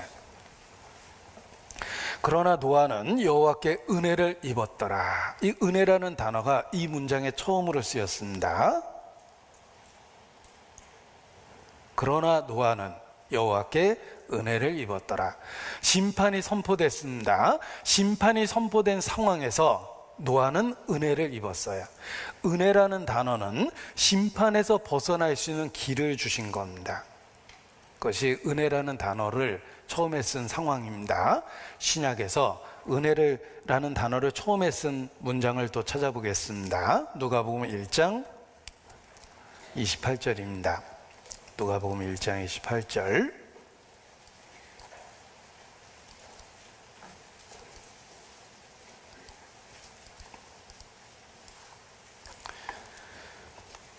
누가복음 1장 28절. 동정녀 마리아에게 천사 가브리엘이 나타나서 했던 말입니다. 그에게 들어가 가로되 은혜를 받은 자여 평안할지어다 주께서 너와 함께 하시도다 하니, 동정녀에게 성령이 잉태된 것을 통지해 줍니다. 그때 은혜를 받은 자라는 단어를 씁니다. 자, 은혜라는 말이 최초로 언급된 그 문장을 보십시오. 심판을 선언한 그 순간에 은혜라는 단어가 언급됐습니다. 심판에서 벗어나는 방법입니다. 또 동정녀 상태에서 잉태를 했다는 것을 알려줄 때 은혜라는 단어를 사용했습니다. 우리에게도 그 은혜라는 단어를 그렇게 적용할 수 있습니다. 우리에게 이루어진 은혜는 심판에서 벗어나는 길입니다. 우리에게 주어진 은혜는 동정녀 탄생처럼 죄인에게 구원을 주시는 하나님의 능력입니다. 그리스도는 하나님의 지혜요 능력이요 구속함입니다. 동정녀에게 잉태시킬 수 있는 하나님의 능력처럼 태생적으로 죄인인 우리에게 하나님의 자녀가 되는 은혜를 주시는 거예요. 우리가 구원받은 그 사건을 잘 생각해 보면 동정녀 사건과 같은 기적입니다. 불가능한 일이 이루어지는 거예요. 자연적으로 발생할 수 없는 일이 일어나는 겁니다. 그때 은혜라는 단어를 쓰는 겁니다. 그래서 우리에게 이루어진 그 구원의 사건이 은혜로 이루어졌다라는 것을 그 단어가 쓰여진 용례를 통해서도 이해의 복을 넓혀볼 수 있습니다. 그리고 또 은혜를 이해할 수 있는 단어 중에 하나가 값없이라는 단어입니다. 은혜는 값없이 주는 겁니다. 거저 주는 것입니다. 대가가 아닌 은혜며 행위로 말미암지 않는 것입니다. 일을 해서 주는 대가가 아닙니다. 값없이 그냥 거저 주는 것이 은혜입니다. 우리에게 이루어진 구원이 그렇습니다. 대가로 주는 게 아닙니다. 우리에게 은혜로 죄사함을 주시는데 이것은 우리의 행한 바 의로운 행위로 말미암지 않는 것입니다. 거저 주시는 거예요. 조건 없이 주시는 겁니다. 일한 것에 대한 대가가 아닙니다. 루터가 종교개혁했을 때도 오직 성경, 오직 그리스도, 그리고 또 강조한 게 오직 은혜예요. 예전에 소개해드렸던 그림입니다. 이게 루터 시대의 제단화, 믿음의 핵심을 가르쳐주기 위해서 제단에 그려놓던 그림이라고 그랬는데, 중간에 있는 사람은 그림을 그린 화가고 옆에 루터가 서 있습니다. 루터가 성경을 펼치고 있는데, 성경을 펼친 것을 이렇게 확대해 보면 자기가 보는 방향으로 펼쳐놓은 게 아니라 보는 사람 방향으로 이렇게 읽을 수 있도록 펼쳐준 겁니다. 루터는 전도자이기 때문에 그렇습니다. 그런데 여기 써 있는 구절들이 3개의 구절이에요. 그 3개의 구절은 오직 성경, 오직 그리스도, 오직 은혜에 해당되는 내용입니다.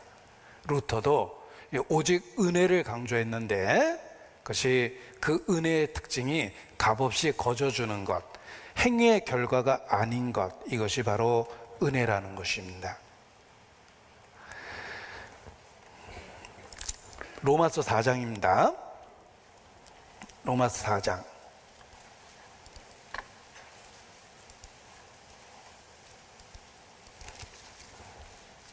로마서 4장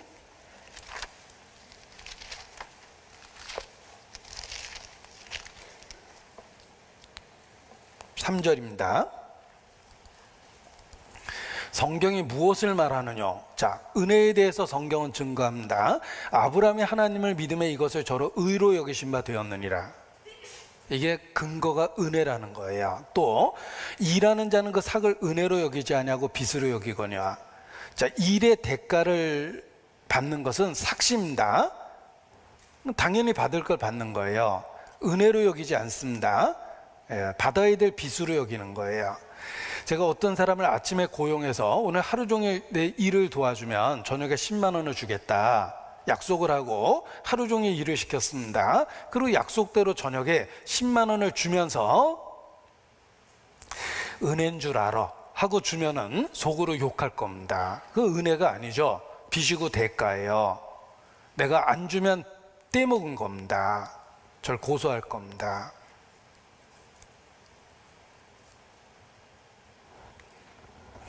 이게 그 뜻이에요. 일하는 자는 그 삭슬 은혜로 여기지 아니하고 빚으로 여기거니와. 어떤 신부가 쓴 글입니다. 저는 하나님을 위해서 내 일생을 바쳤습니다. 본능도 포기했고 개인적인 삶도 포기하고 개인적 소유도 포기했습니다. 난 하나님을 위해서 결혼도 안 하고 평생을 수도원에서 봉사하며 살았습니다. 이러한 나를 하나님이 받아주지 않는다면 그 하나님이 불의한 것입니다. 제가 그렇게 써놓은 글을 읽고 진짜 충격을 받았습니다. 그거는 기독교의 은혜가 아닙니다. 이 사람은 지금 빚으로 여기잖아요. 삭수로 여기잖아요. 자기가 노력한 결과를 받아야 되겠다고 생각합니다. 신은 의롭기 때문에 결코 자기의 노력을 저버리지 않을 거다. 충분한 보상을 할 거다. 난 당연히 천국 간다. 이렇게 생각한 겁니다. 저는 그 사람이 100% 천국에 없다라고 확신합니다. 왜냐하면 어느 누구도 대가로는 못 가요. 이게 그 뜻입니다. 일하는 자는 그 삭슬 은혜로 여기지 않아요. 빚으로 여겨요. 자기가 결과를 누린다고 생각합니다. 그러나 일을 아니할지라도 경건치 아니한 자를 의롭다는 일을 믿는 자는 그의 믿음을 의로 여기시나니. 이게 아브라함의 믿음이요 다윗의 믿음입니다. 일한 것이 없이 은혜로 받았다는 뜻이에요. 다윗이 그걸 깨달았습니다. 일한 것이 없이 하나님께 의로 여기심을 받는 사람의 행복에 대하여 다윗의 말한 바, 다윗이 깨달은 진리가 그 은혜예요. 불법의 사하심을 받고 그 죄를 가르우심을 받는 자는 복이 있고 주께서 그 죄를 인정치 아니할 사람은 복이 있도다함과 같으니라. 아브라함도 그러하고 다윗도 그러합니다. 일을 아니할지라도 은혜로 주시는 것을 믿었어요. 그리고 하나님은 그 믿음을 의로 여기셨습니다. 이렇게 생각해 봤습니다. 자, 어떤 사람이 삼성그룹에 입사했습니다. 누구든지 꿈꾸는 삼성그룹에 입사해서 정말 열심히 일했어요. 인생을 다 바쳤습니다. 그래서 월급을 받았어요. 남들보다 더 열심히 일했습니다. 보너스도 받고 승진도 했습니다. 근데 이 사람이 욕심이 생겼어요. 내가 이렇게 온 마음을 다해서 충성을 다하는데 회장님은 왜 회사를 나한테 안 물려줄까? 그래서 회장실을 박차고 들어갔습니다. 회장님, 나 할 말이 있습니다. 제가 열심히 일하는 거 알고 계십니까? 알고 있네. 제가 정말 누구보다 충성되어 일한 거 알고 계십니까? 알고 있네. 근데 왜 회사를 안 줍니까? 그 다음날 잘라버릴 겁니다. 열심히 일하면 월급 줍니다. 남들보다 더 열심히 일하면 보너스 줍니다. 그러나 회사는 아들에게 주는 거예요. 인간이 하나님에게 딱 그렇게 행동합니다. 자기가 열심히 했으니까 하나님의 자녀라고 스스로 생각합니다. 열심히 해서 하나님의 자녀 될 사람 없습니다. 그건 너무나 크고 놀라운 영광이기 때문에 일에서 받는 게 아니에요. 하나님은 대가로는 절대 못 줘요. 대가로 줄 수 있었다면 천사에게 줍니다. 인간은 평생 봉사해봤자 7, 80년밖에 못하는데 천사는 몇 천 년째 저렇게 고생하고 있거든요. 자녀로 삼으려면 천사에 삼죠. 인간은 노력해봤자 7, 80년밖에 못해요. 천사는 수천 년 동안 봉사해 왔어요. 부리는 영입니다. 천사는 끝까지 부리는 종이에요. 칭찬도 받고 상급은 받아도 자녀가 되지 못해요. 그런데 사람에게는 영접하면 하나님의 자녀가 되는 권세를 주셨어요. 이건 대가가 아닙니다. 은혜입니다. 이 복음의 원리를 설명한 거예요. 하나님은 대가로는 우리를 받아줄 수가 없어요. 어느 누구도 하나님의 자녀가 될 만큼 그런 열심을 내지 못합니다. 그런데 은혜로는 기꺼이 주십니다. 그리고 이 은혜는 오직이라는 말이 강조되어야 하는 것입니다. 오직이라는 말이 강조되는 게 은혜라는 거예요. 왜 그런지를 설명해 보고자 합니다. 이 구원의 원리는 오직이라는 말이 강조되어야 돼요. 이 솔라 그라티아라는 말은 라틴어인데 종교개혁의 원리입니다. 솔라는 오직이에요. 은혜는 오직 은혜로만 되는 거예요. 영어로 by grace alone, 은혜로만 되는 거예요. 은혜라는 말에 오직이라는 말이 딱 붙어 있어야 되고, 더 강조하기 위해서 오직 은혜로만 두 번이나 반복할 필요도 있습니다. 은혜는 섞이는 게 아니에요. 그냥 은혜로 주는 거예요. 아버지가 100억짜리 집과 회사를 내게 물려줬는데 아들이 내가 염치 없이 이거 어떻게 아버지 그냥 받아요. 제가 적금 들었던 100만 원 있는데 이거라도 받으세요 하고 100만 원 드렸습니다. 자, 아버지는 100억짜리 회사와 저택을 물려줬는데 아들은 평생 적금 들었던 100만 원을 아버지께 드렸어요. 그리고 나가서 자랑합니다. 나 평생 적금 든 거 있잖아, 100만 원. 그걸로 이거 산 거야. 그렇게 생각해서 아버지를 어리석고 바보로 만들어버리는 거예요. 그러면 안 됩니다. 구원은 그냥 은혜로만 준 거지 다른 게 절대 섞이지 않는 거예요. 여러분, 구원받은 강도를 생각해 보십시오. 몇 시간 전까지 욕하던 사람입니다. 그런데 예수여 당신의 나라가 임할 때 나를 생각하소서 하니까 예수께서 덥석 내가 오늘 나와 함께 낙원에 있으리라. 속도 없지 조금 아까 욕하던 사람을 그렇게 받아주십니까? 그게 은혜라는 거예요. 그 강도는 오직 은혜로만 낙원에 있다라는 것을 확실히 압니다. 강도만 그렇습니까? 우리도 그렇습니다. 오직 은혜로만, 은혜에는 오직이라는 말이 강조되어야 돼요. 로마서 11장입니다. 6절. 로마서 11장 6절.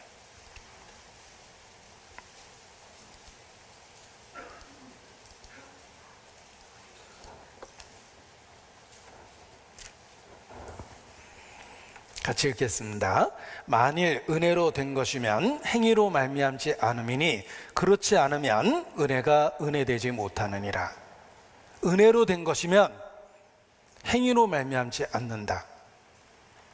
그렇지 않으면 은혜가 은혜되지 못합니다. 우리는 100% 은혜로 구원을 얻는 것입니다. 우리를 구원하시되 우리의 행한 바 의로운 행위로 말미암지 아니하고 오직 그의 긍휼하심을 좇아 중생의 씻음과 성령의 새롭게 하심으로 하셨나니. 디도서에 있는 말씀입니다. 우리의 행한 바 의로운 행위로 말미암지 않은 것입니다. 사람이 의롭게 되는 것은 율법의 행위에서 난 것이 아니다. 갈라디아서 2장에도 그렇게 강조되어 있습니다. 이는 우리가 율법의 행위에서가 아니고 오직 그리스도를 믿음으로 의롭다함을 얻으려 함이라. 믿음에는 오직이라는 말이 있어야 돼요. 은혜에도 오직이라는 말이 꼭 붙어 있어야 됩니다. 그냥 100% 오직 은혜로 우리가 구원을 받는 것입니다. 만일 우리의 행위가 조금이라도 그 안에 들어가면 우리는 교만해지거나 좌절합니다. 어떨 때는 교만해질 거예요. 자기가 좀 했거든요. 또 어떨 때는 타협하고 불순종했을 겁니다. 좌절할 거예요. 만일 우리의 행위가 조금이라도 포함되면 우리는 극과 극을 달리면서 매일을 살아야 돼요. 때로는 교만해지고 때로는 좌절하고 때로는 바리새인처럼 교만해지고 때로는 형편없는 죄인들처럼 열등감 속에서 나락으로 점점 떨어지고. 아닙니다. 오직 은혜로 되는 것이기 때문에 우리가 변함없이 주님 앞에 서 있는 것입니다. 양자의 영을 우리에게 주셨습니다. 성령을 통해서 아바 아버지라 부르짖게 하십니다. 그리고 하나님은 하늘에서 우리에게 음성으로 화답하십니다. 이는 내 사랑하는 자요 그리고 기뻐하는 자라. 자, 사랑하는 자와 기뻐하는 자를 구별해 봤습니다. 사랑하는 자는 은혜로 우리에게 사랑을 주셨기 때문에 그 사랑하는 자라는 신분이 변하지는 않아요. 그런데 우리의 행위가 하나님께 불순종하면 하나님은 기뻐할 수 없습니다. 우리는 사랑하는 자뿐만 아니라 기뻐하는 자가 되어야 됩니다. 우리의 순종은 기뻐하는 자의 위치에 서게 해줍니다. 우리가 불순종하면 하나님은 우리를 보고 근심하실 거예요. 그런데 사랑하는 자라는 위치는 절대 흔들리는 게 아닙니다. 왜냐하면 오직 은혜로 주셨기 때문에. 우리가 자식이 그렇습니다. 자식은 사실 잘나든 못났든 순종하든 불순종하든 그냥 여전히 사랑합니다. 그런데 그 자식이 순종하면 기뻐하죠. 불순종하면 슬퍼합니다. 기쁨과 슬픔은 순종의 여부에 따라서 달라지지만 사랑하는 위치는 바뀌는 게 아닙니다. 하나님하고의 관계가 그렇습니다. 하나님은 그리스도 안에서 100% 은혜로 우리를 사랑하십니다. 완전한 은혜예요. 더해질 수도 없고 덜해질 수도 없고 그냥 완전한 사랑으로 우리를 늘 보고 계시는 거예요. 그리고 우리의 순종은 하나님을 기쁘게 하느냐 성령을 근심하게 하느냐라는 변화는 만들어냅니다. 그러나 사랑에는 변화가 없는 거예요. 미국이란 나라에 기독교 가정에서 태어나서 기독교를 평생 붙들고 있었지만 구원에 의심이 있었던 분이 있습니다. 의심이 있을 때마다 미국 사람들은 그 제단으로의 부르심, 영접 기도를 합니다. 영접 기도를 영어로 sinner's prayer라고 그러는데 죄인이 하는 기도입니다. 그래서 예수님 영접하라는 기도를 하는데 이분은 자기가 기네스북에 올라갈 정도로 영접 기도를 제일 많이 했다 이렇게 생각을 했어요. 왜냐하면 늘 구원의 의심에 시달렸기 때문에 영접할 기회가 있을 때마다 일어나고 손을 들고 앞으로 나갔답니다. 그런데 그걸 수백 번 해봤지만 구원의 확신이 안 생겼어요. 어느 날 그리스도께서 속죄를 완성하셨다는 사실을 발견하고 그리스도를 신뢰했을 때 더 이상 흔들리지 않게 됐습니다. 그리고 그때부터 복음을 강조하고 복음을 전하기 시작했는데 그가 목사가 되었을 때 처음에는 300명밖에 되지 않았던 신도들이 그가 복음을 일깨우고 복음을 전하기 시작했을 때부터 많은 사람들이 변화되고 10,000명이 넘는 성도로 교회가 성장을 했습니다. 그래서 젊은 나이에 사던 베프티스트 남부 침례의 총재가 됐어요. 그분은 복음이 자기 인생에 어떤 변화를 만들었는지를 늘 강조를 했는데 J.D. 그리어라는 목사입니다. 젊은 목사입니다. 영접 기도를 통해서 확신이 없었는데 은혜로 된다는 사실을 알고 복음의 원리를 이해를 했어요.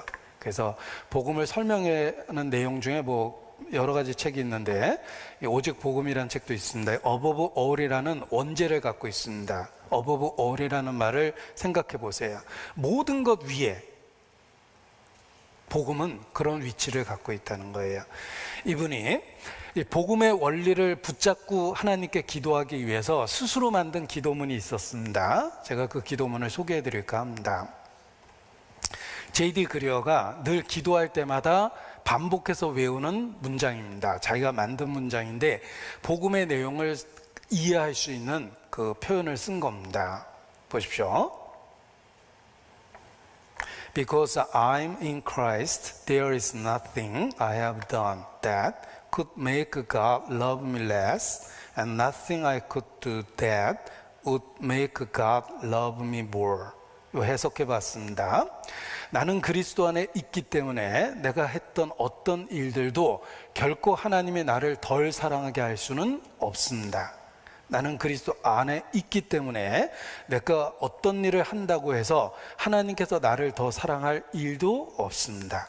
이렇게 번역할 수 있는데 내가 행했던 어떤 일들이 하나님을 나를 덜 사랑하게 만들거나 내가 할 수 있는 그 어떤 일들이 하나님이 나를 더 사랑하게 만드는 것도 아니다. 왜냐하면 하나님의 사랑은 완전한 사랑이기 때문에 우리의 어떠한 상태와 상관없이 변하지 않고 더해지거나 덜해지지도 않는 완전한 상태이다.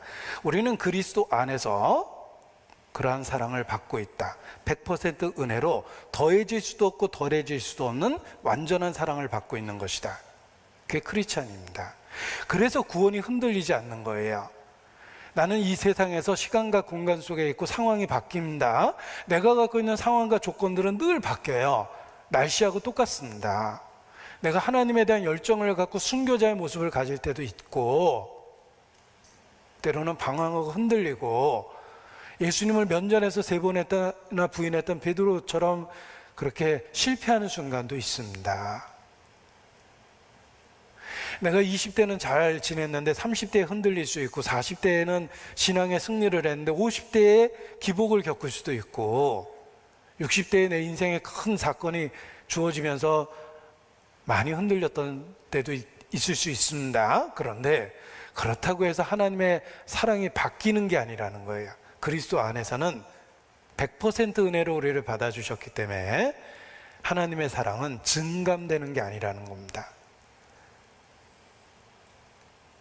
그러한 그 복음의 원리를 이해하고 나서 더 이상 흔들리지 않게 된 거예요.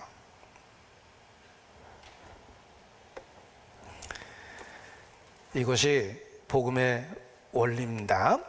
포도원 일꾼의 비유를 기억해 보십시오.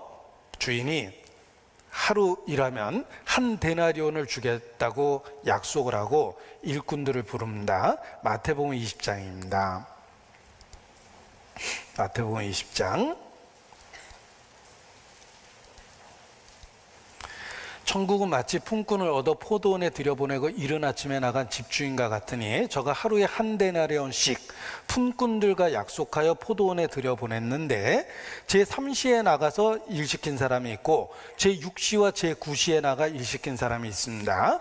유대인은 해 뜰 때 시간이 시작되기 때문에 6시가 하루의 시작이에요. 3시면은 9시예요. 그렇게 계산하는 겁니다. 제6시면은 낮 12시죠. 제9시면은 오후 3시입니다. 그래서 일꾼들을 보냈는데 문제가 생겼습니다. 11시에 나가보니까 누가 있는 거예요. 제11시에, 이 11시라는 게 언제냐면 오후 5시입니다. 6시가 해 뜨는 시가 하루의 시작이라고 그랬죠? 오후 5시에 나가보니까 또 사람들이 있어요. 그래서 너도 가서 일하라 그래가지고, 그리고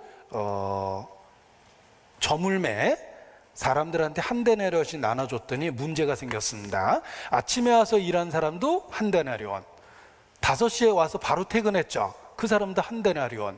그러니까 문제가 된 거예요. 우리는 하루 종일 일했는데 저 사람은 왜 5시에 와서 바로 퇴근했는데 똑같이 줍니까? 이 포도원 주인은 그럴 권리가 있어요. 잘 생각해 보십시오. 이것은 평균이 고용의 원칙이나 무슨 노사 관리에 대한 얘기를 하자는 게 아닙니다. 주인은 아침에 일한 사람한테 한 데나리온 주겠다고 한 것은 일한 대가를 주겠다고 한 거예요. 그리고 오후 5시에 와서 온 사람한테 일을 시키고 그냥 한 데나리온을 준 거는 은혜를 준 거예요. 주인에겐 그럴 권리가 있다는 거예요. 은혜이기 때문에. 은혜는 의무가 아닙니다. 제가 거지 10명이 쭉 앉아있는데 지나가다가 어떤 거지를 보니까 제가 알고 있는 분을 닮아서 그분 생각이 났어요. 그래서 마음이 울컥해져서 제가 돈을 열어서 그분 생각이 나서 그 사람한테 동정을 했습니다. 나머지 거지가 다 대드는 거예요. 왜 우린 그냥 가냐고. 내가 내 걸 누구한테 줄 수 있는 권리가 있다. 내가 뭐 당신들한테 줘야 될 의무가 있는 건 아니다. 은혜이기 때문에 그런 거예요. 여러분, 구원이라는 것이 은혜입니다. 기회 균등의 원칙이 있는 게 아니에요. 그냥 하나님이 준 거예요. 분명한 건 나에게도 주셨다는 거예요. 왜 지구상에 수십억 명이 있고 왔다 갔는데 나에게 주셨을까?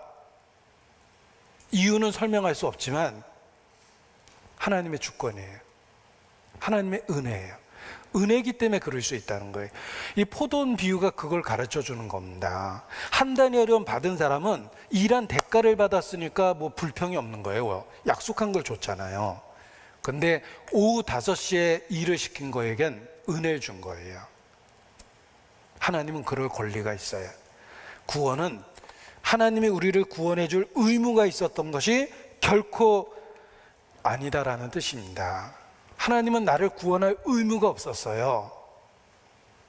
그럼에도 불구하고 나를 구원해 준 건 그냥 은혜를 준 거예요.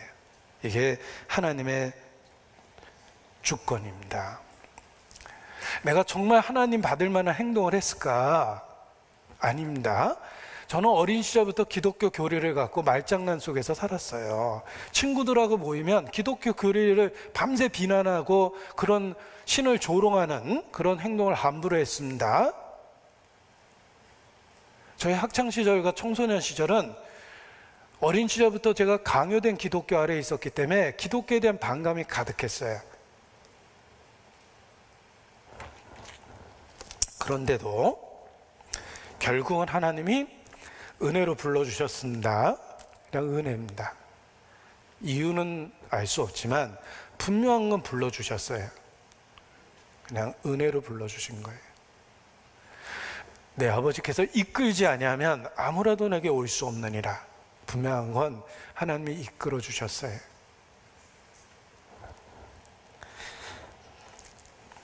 그것이 그 은혜의 특성이라는 걸 아셔야 됩니다. 값없이 그냥 주신 거예요. 값없이 주셨다고 가치가 없는 게 아닙니다. 그 아들의 피로 사서 주셨잖아요. 가장 비싼 것을 그냥 값없이 주신 거예요. 왜냐하면 오직 은혜로 그렇게 하신 거예요. 이것이 우리에게 이루어진 구원의 원리입니다. 나의 나 된 것은 하나님의 은혜라. 바울의 고백입니다. 바울뿐만 아니라 모든 크리스찬의 고백입니다. 나의 나 된 것은 하나님의 은혜입니다. 그리고 이 은혜를 주시는 하나님의 수단과 방법과 통로가 예수님이에요. 그래서 주 예수의 은혜가 모든 자들에게 있을지어다, 이렇게 말씀하신 것입니다. 그리고 그 은혜가 내게 주어졌을 때 분명한 것은 나는 그 은혜가 절대적으로 필요한 사람이라는 걸 알았습니다. 그래서 믿은 거예요. 내가 예수님을 믿는 건 노아 방주가 사실이고 유대인이 성경의 예언대로 그대로 그들의 역사가 이루어졌기 때문에 예수님을 믿는 게 아닙니다. 내가 예수님을 믿는 것은 예수 그리스도에 대한 그 진리가 내게 절실하게 필요한 진리라는 걸 알았기 때문입니다. 나한테는 그리스도가 필요해요. 구세주가 필요해요. 나는 스스로 내 문제를 해결할 방법이 없어요. 그것을 알고 절실하게 깨달았기 때문에 예수님을 믿는 거예요. 유대인이 예수님을 비난하면서 너는 스스로 너를 증거하니까 내 증거는 참되지 않다, 이렇게 얘기하니까 예수께서 말씀하셨습니다. 내가 아버지의 명대로 이루는 그 역사가 나를 증거한다. 누구든지 아버지의 뜻대로 행하고자 하는 자는 이 말이 아버지로부터 난 것인 줄 깨달아 알 것이니라, 이렇게 말씀하셨습니다. 무슨 퍼즐처럼 느껴지지만 정말 하나님 뜻대로 행하고자 하면 우리에게 그리스도가 필요하다는 걸 절실하게 깨닫게 됩니다. 인생을 살면 살수록 내게는 그리스도가 필요합니다. 성경을 읽으면 읽을수록 내게는 그리스도가 필요합니다.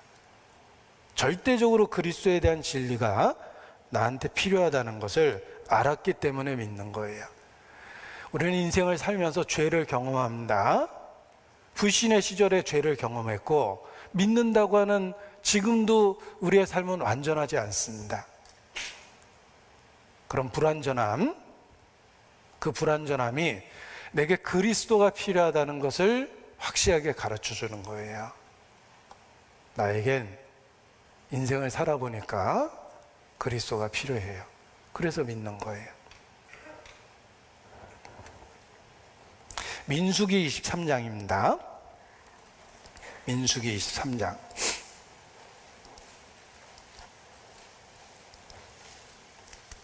21절입니다.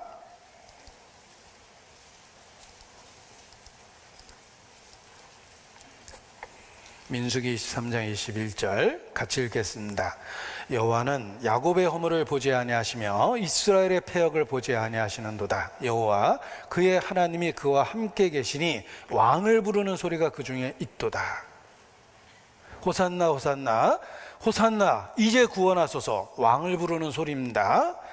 우리에겐 구세주가 필요해요. 호산나. 우리의 본능이 간절하게 호산나라고 외칩니다. 하나님은 그 가운데 계세요. 그리고 우리의 허물과 패역을 보지 않습니다. 오직 은혜로 그냥 함께 계세요. 유대인에게 메시아를 통해서 주시는 그 구원의 약속을 이렇게 미리 써놓으신 거예요. 크리스찬으로서 이 구절을 다시 읽어보십시오. 우리의 삶을 그대로 나타내요. 왕을 부르는 소리가 우리에게 있습니다. 예수님은 나의 주십니다. 내 인생의 주인이세요. 호산나 이제 우리를 구원하소서. 우리에게 구세주가 필요하고 우리는 매일의 삶에서 구세주를 부릅니다. 그 가운데 주님이 함께 계시고 우리의 패역과 허물을 보지 아니하시고 은혜로 우리를 다스리고 계십니다. 이것이 크리스찬의 삶입니다. 자, 우리가 그의 충만한 데서 받으니 은혜 위에 은혜로라. 보십시오. 구원해 주시는 은혜가 있고 그리고 계속해서 함께 하시는 은혜가 이어집니다. 그의 충만한 데서 은혜 위에 은혜를 받고 이 은혜는 끊이지 않으며 지속성, 계속성, 영원성을 갖고 있어요. 그래서 단지 구원해 주시고 끝난 것이 아니라 지금도 함께 하십니다. 보십시오. 하나님이 우리를 구원해 주시고 그래 내가 너희 죄를 용서했다. 그러니까 천국에서 만나자 하고 관계를 잊지 않아도 됩니다. 우리를 구원해 주셨지만 우리와 함께하고 있는 게 하나님 앞엔 굉장히 역겨울 거예요. 왜냐하면 우리는 피조물이고 죄성이 아직도 있거든요. 그러니까 구원해 주시고 꼴도 보기 싫으니까 저기 가 있어. 내가 재림할 때 다시 부를게. 이렇게 할 수도 있잖아요. 그런데 우리를 구원해 주시고 기꺼이 우리의 일상에 함께 하십니다.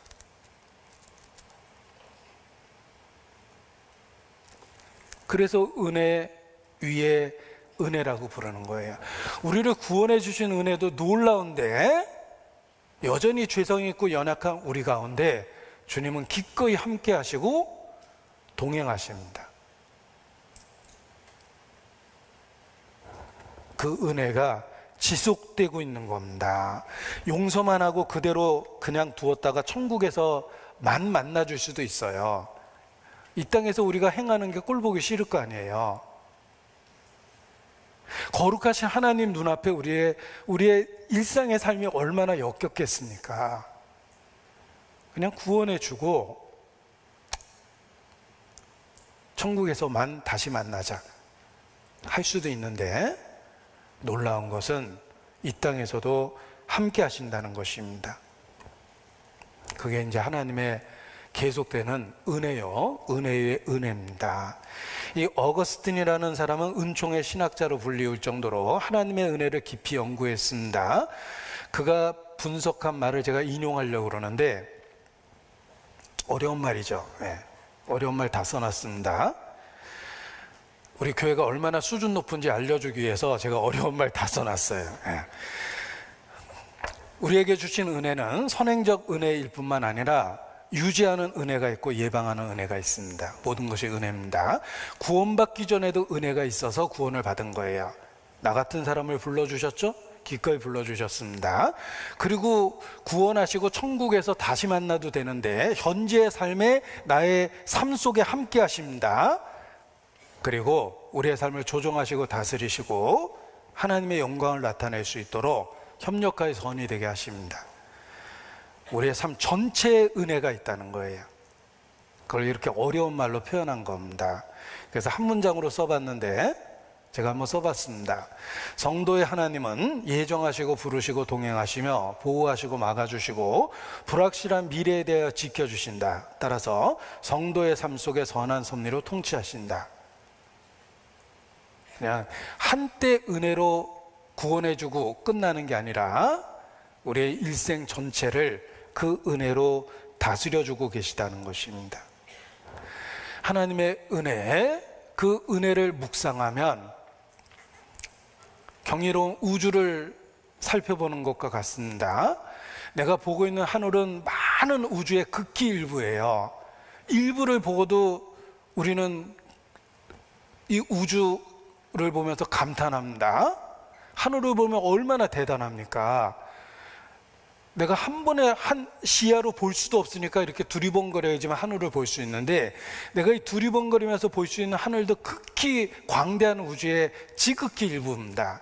그와 같이 하나님의 은혜가 그렇습니다. 은혜를 묵상해 보면 그 은혜가 얼마나 놀라운지 알 수 있고, 그 은혜가 얼마나 놀라운지를 일깨울 때 비로소 우리의 삶이 변합니다. 우리의 삶이 변하는 건 사랑의 강건되기 때문에 변하는 거예요. 이 나그네 옷을 벗기는 아이들 동화가 있습니다.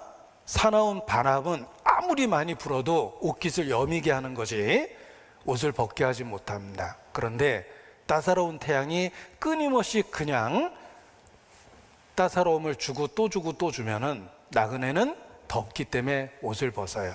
그래서 나그네 옷을 벗기는 그 아이들 동화처럼 율법으로 사람을 책망하고 꾸짖고 마땅히 해야 될 일을 지적하고 그런 것으로 사람이 안 변합니다. 그런데 하나님의 은혜를 묵상하면 비로소 우리 삶이 변해요. 은혜는 변화시키는 파워를 갖고 있습니다.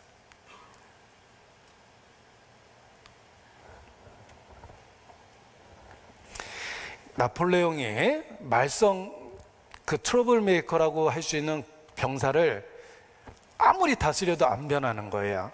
그래서 잡아다 놓고 처형을 하려고 결심을 했습니다. 내가 너를 바꿔놓기 위해서 그렇게 여러 방법을 다 해봤는데 너 결국은 계속 사고만 쳤다. 포기했다. 그래서 처형하기로 결정했다고 선언했습니다. 그때 그 병사가 황제가 나한테 안 한 것이 딱 한 가지 있습니다. 그러더래요. 모든 걸 다 했는데 안 한 게 딱 한 가지 있다고 그러더래요. 그게 뭐냐고 그러니까 한 번도 용서해 준 적은 없잖아요. 이번만 용서해 주세요 그러더랍니다.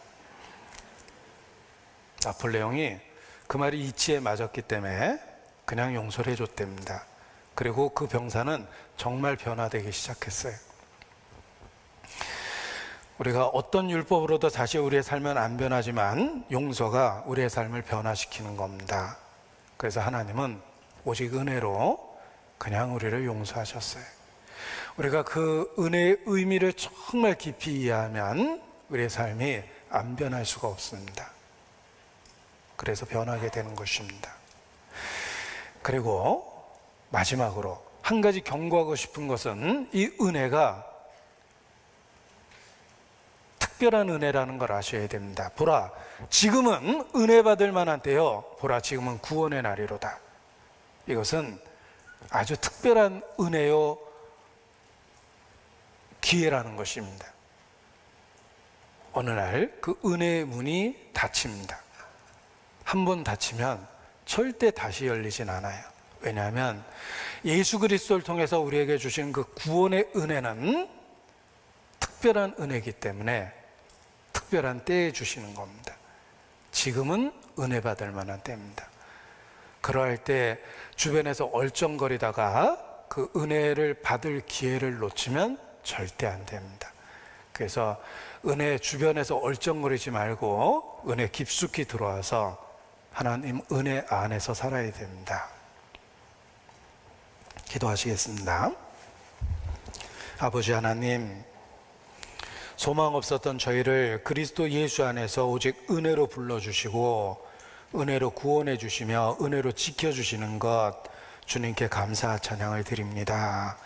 하나님의 은혜를 은혜로서 이해하고 은혜에 합당하게 살 수 있도록 연약하고 초라한 우리의 심령에 역사하여 주시옵소서. 주께 의지합니다. 주님 만나는 그날 기쁨으로만 만날 수 있도록 우리의 삶을 다스려 주시기를 주님께 간구합니다. 고마우신 우리 구주 예수님 이름으로 기도합니다. 아멘. 찬송가 410장 하시겠습니다. 410장 찬송하고